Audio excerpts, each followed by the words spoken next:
अस्सलाम वालेकुम, मैं डॉक्टर इमरान से एक बार फिर आपके साथ। दांतों की स्केलिंग करवानी चाहिए या नहीं करवानी चाहिए? हमारे सोसाइटी में बड़ा मिथ पाया जाता है कि दांतों की स्केलिंग करवाने से दांत कमज़ोर हो जाते हैं। आज की वीडियो में आपको ये बताऊंगा कि हरगिज़ ऐसा नहीं है। अब हम पहले तो ये देखते हैं कि स्केलिंग करवानी कब चाहिए, स्केलिंग की जरूरत कब पड़ती है। सबसे पहले कि जब मसूड़ों में शदीद इन्फेक्शन हो, मसूड़े बहुत सूजे हुए हो और उनमें ब्लीडिंग आ रही हो, इवन ब्रश करने पे भी, या कभी आप टिश्यू भी साथ लगाएं तो उसमें ब्लड के स्पॉट नजर आते हैं। ऐसी सूरत हाल में स्केलिंग करना ज़रूरी होता है। दूसरी सूरत हाल वो है जिसमें मसूड़े बहुत स्पॉन्जी और पफी नज़र आते हैं, डीप रेड कलर के नज़र आते हैं।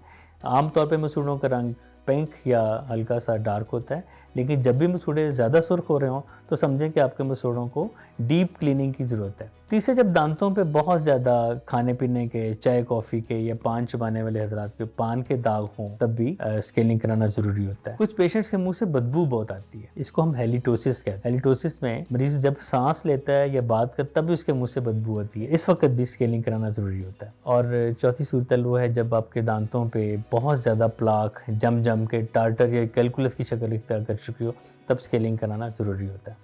अब मैं आपको यहाँ पे ये बता दूँ कि जो माशरे में बात आमतौर पे समझी जाती है कि स्केलिंग नहीं करानी चाहिए, उसके बाद ठंडा गर्म लगता है, फ़लाँ है। अब मैं आपको बताता हूँ कि ठंडा गर्म क्यों लगता है। हमारे थूक में मौजूद बैक्टीरिया ब्रश करने के बाद कुछ मिनटों के अंदर ही प्लाक बनाना शुरू करते हैं। प्लाक क्या है? इट्स कलेक्शन ऑफ बैक्टीरिया के इकट्ठे होने को प्लाक कहते हैं। अगर इस प्लाक को आप कुछ अरसे तक साफ नहीं करेंगे और दांतों पे चिपका रहने देंगे तो बायोकेमिकल रिएक्शंस के थ्रू ये सख्त शक्ल इख्तियार कर लेती है, जिसको टार्टर या कैलकुलस कहते हैं। ये दांतों के उस हिस्से पे जमता है जहाँ पे दांत और मसूड़े आपस में मिलते हैं, और यही कैलकुलस या टार्टर जब हम खाना खाते हैं तो खाने के दबाव जब दांतों पर पड़ता है तो इस कैलकुलस पे भी पड़ता है, और कैलकुलस या टार्टर उस जगह पे जाके जमता है जहाँ पे दांत और मसूड़े आपस में मिलते हैं, और यही वो सेंसिटिव पॉइंट होता है। और जब हम स्केलिंग या डीप क्लीनिंग के दौरान इस टार्टर या कैलकुलस की तह को उतारते हैं तो नीचे से दांत की सेंसिटिव जगह निकल आती है और वहाँ पे कुछ दिनों के लिए ठंडा गर्म लगता है। तो स्केलिंग के बाद ठंडा गर्म लगने की वजह इस कैलकुलस या टार्टर का उतरना है, इसमें स्केलिंग के प्रोसेस का कोई अमल दखल नहीं है। इसके अलावा गाँव देहातों में जब मरीज किसी मुस्तनद डॉक्टर की बजाय किसी अताई के पास जाता है तो वो रगड़ वाले इंस्ट्रूमेंट यूज करता है, जिससे दांतों की तह उतर जाती है, एनामल नीचे डेंटिन होती है और डेंटिन सेंसिटिव होती है। तो ऐसे अताइयों से भी स्केलिंग कराने के बाद ठंडा गर्म लगता है। स्केलिंग के फायदे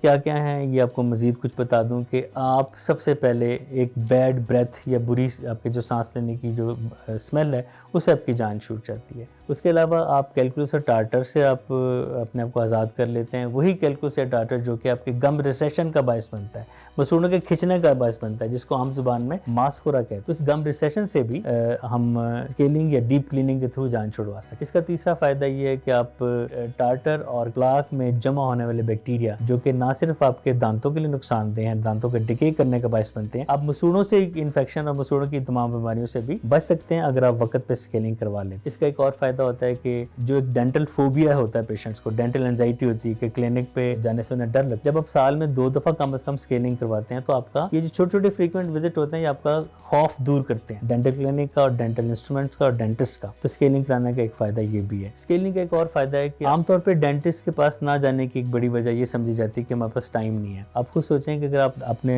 मुकर्रर वक्त पे अपनी स्केलिंग नहीं करवाएंगे, दांतों की देखभाल नहीं करवाएंगे, तो बाद में जो मामला पेश आते हैं, कैविटी बनती है, फिलिंग करनी पड़ती है, ठंडा गर्म लगता है, दर्द होता है, रूट कैनाल करना पड़ती है, क्राउन करना पड़ता है, तो क्या तब टाइम नहीं लगेगा? अगर आप साल में 2 दफा अपने डेंटिस्ट को दिखाते हैं और अपने दांतों की स्केलिंग करवाते रहते हैं तो छोटा मोटा जो मसला होता है वो शुरू में पकड़ा जाता है और आप आइंदा आने वाले बड़े पैसों के खर्चे और टाइम के ज़्यादा से बच सकते हैं। स्केलिंग के बारे में मजीद कुछ पूछना हो तो कमेंट बॉक्स में आप पूछ सकते हैं। आज के लिए इतना ही काफ़ी है। अपना बहुत ख्याल रखिएगा। शुक्रिया।